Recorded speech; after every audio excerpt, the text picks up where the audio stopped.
那講到要辦理性別變更登記呢，照內政部的函釋，就要提出2張精神科醫生鑑定的診斷書，而且也要把本地性別的性器官提掉。不過國內呢有12位下性別者經過行政訴訟了後，法院裁定會當免做手術，就會當做這性別變更的登記啊。最近也有一個成功免做手術，就會當該登記做是男性。敗訴的中和戶政事務所就表示，受到判決書了後，建議敢要上訴。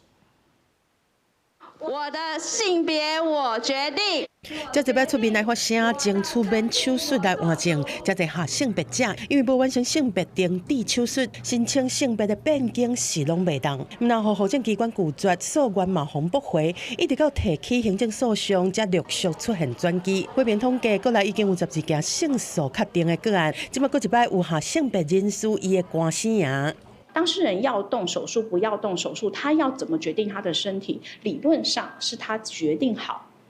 他在做，而不是被迫。他為了要符合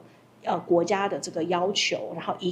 拿到了一張符合他的身份證明，他才被迫去動手術。這個個案愛對113年開始講起，一個姓詹的下性別者向中和的戶政事務所申請身份證的性別對查某改作查甫的，就算提出2張精神科醫師評估鑑定的診斷證明，同款拒絕受理，理由就是伊無完成性器官提掉的手術。但是台北高等行政法院認為講，變更登記的審查重點應該是申請人敢是以自我認同的性別，對平常時的裝扮、人際交往等等，在生活內面持續對外展現，以後嘛無啥會改變，這和性器官敢有醫毒無關係，無應該當作拒絕換證的理由。我們